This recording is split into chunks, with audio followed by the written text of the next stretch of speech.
Welcome back to Chinnu's ചെറിപിക്സ്.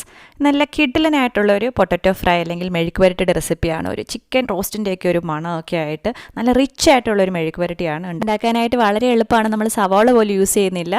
അപ്പോൾ നമുക്കിത് എങ്ങനെയാണ് ഉണ്ടാക്കുന്നതെന്നുള്ളത് കാണാം. അപ്പോൾ അതിനായിട്ട് ഞാനിവിടെ ഒരു 4 ഉരുളക്കിഴങ്ങ് ഇതുപോലെ ക്യൂബ്സ് ആയിട്ട് അരിഞ്ഞെടുത്തിട്ടുണ്ട്. ഒരു മീഡിയം സൈസുള്ള ഉരുളക്കിഴങ്ങാണെന്നുണ്ടെങ്കിൽ ഒരു 3 എണ്ണം എടുത്താൽ മതിയാവും. ഇനി ഇതിനായിട്ടുള്ള മസാല നമുക്ക് തയ്യാറാക്കാം.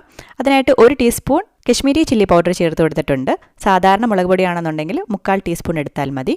ഇതുകൂടാതെ 1/2 ടീസ്പൂൺ മല്ലിപ്പൊടിയും 1 നുള്ള് ജീരകപ്പൊടിയും 1/4 ടീസ്പൂൺ മഞ്ഞൾപ്പൊടിയും 1/4 ടീസ്പൂൺ ഗരം മസാലയും ചേർത്ത് കൊടുത്തിട്ടുണ്ട്. ഇനി നമുക്കൊരു കഷ്ണം ഇഞ്ചി ചേർത്ത് കൊടുക്കണം. ചെറിയൊരു കഷ്ണം ഇഞ്ചിയാണ്. ഇതിലോട്ട് നമുക്ക് വെളിച്ചെണ്ണ ചേർത്ത് കൊടുത്ത് നല്ലപോലെ ഒന്ന് അരച്ചെടുക്കാം. അപ്പോൾ നമ്മളിത് നല്ലപോലെ അരച്ചെടുത്തിട്ടുണ്ട്.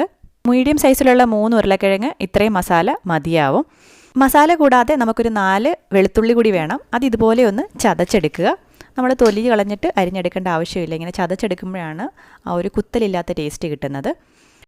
അപ്പോൾ ഇനി നമുക്ക് മെഴുക്ക് പുരട്ടി തയ്യാറാക്കി എടുക്കാം. അതിനായിട്ട് എണ്ണ ചൂടായി വരുമ്പോൾ കടുകും 1 നുള്ള് പെരിഞ്ജീരകവും ചേർത്ത് കൊടുക്കാം. ഇനി ഇതിലോട്ട് വറ്റൽമുളകും 2 വറ്റൽമുളകും കുറച്ച് കറിവേപ്പിലയും ചേർത്ത് കൊടുക്കാം. പൊട്ടിത്തെറിച്ച് അവിടെയൊക്കെ ആകാതിരിക്കാൻ വേണ്ടിയിട്ടാണ് ഇങ്ങനെയൊന്ന് അടപ്പ് പിടിച്ചു കൊടുക്കുന്നത്.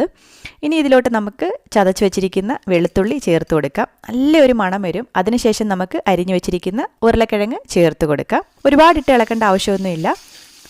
ഇനി ഇതിലോട്ട് നമുക്ക് ആവശ്യത്തിന് ഉപ്പ് ചേർത്ത് അടച്ചു വെച്ച് ഏറ്റവും ചെറിയ തീയിൽ ഒരു 7-8 മിനിറ്റ് ഒന്ന് കുക്ക് ചെയ്തെടുക്കണം. നമ്മൾ ഒരുപാടിട്ട് ഇളക്കേണ്ട ആവശ്യമില്ല. കാസ്റ്റേൻ്റെ പാത്രമായതുകൊണ്ട് അടിയിലത്തെ എണ്ണ ഒരുപാട് പോയി കഴിഞ്ഞാൽ അത് അടിക്ക് പിടിക്കും. അതുകൊണ്ടാണ്. അപ്പോൾ ഒരു 7-8 മിനിറ്റ് കൊണ്ട് നമ്മുടെ ഉരുളക്കിഴങ്ങ് ഇവിടെ നല്ലപോലെ വെന്ത് വന്നിട്ടുണ്ട്. ഇനി നമുക്ക് നടുവിൽ നിന്ന് ഇങ്ങനെ ഒന്ന് മാറ്റി വെച്ചിട്ട് ഇവിടോട്ട് മസാല ചേർത്ത് കൊടുക്കാം. തീ ഏറ്റവും കുറച്ചാണ് നമ്മൾ വെച്ചിരിക്കുന്നത്. ഇഞ്ചിയുടെ ആ ഒരു പച്ചച്ചവ് മാറി കിട്ടാൻ വേണ്ടിയിട്ടാണ് നമ്മളിങ്ങനെ ചെയ്യുന്നത്.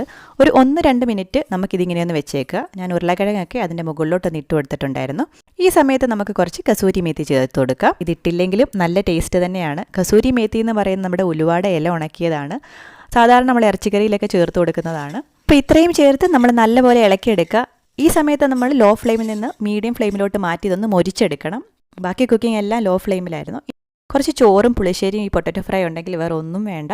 മീഡിയം ഫ്ലെയിമിലിട്ട് ഒന്ന് ഫ്രൈ ചെയ്തെടുക്കുമ്പോഴത്തേക്കും നമ്മുടെ ടേസ്റ്റി പൊട്ടറ്റോ ഫ്രൈഡ് റെഡി ആയിട്ടുണ്ട്. അപ്പോൾ ട്രൈ ചെയ്ത് നോക്കിയിട്ട് അഭിപ്രായങ്ങൾ കമൻറ്റ് ചെയ്യാനായിട്ട് മറക്കരുത്. നമ്മുടെ ചാനൽ ആദ്യമായിട്ടാണ് കാണുന്നതെന്നുണ്ടെങ്കിൽ ഒന്ന് സബ്സ്ക്രൈബ് ചെയ്യുക. ബെല്ലൈക്കൺ കൂടി ക്ലിക്ക് ചെയ്യുകയാണെന്നുണ്ടെങ്കിൽ പുതിയ വീഡിയോസ് ഇടുമ്പോൾ നോട്ടിഫിക്കേഷൻസ് ആയിട്ട് കിട്ടിക്കോളും. പുതിയ റെസിപ്പിയുമായിട്ട് വീണ്ടും കാണാം.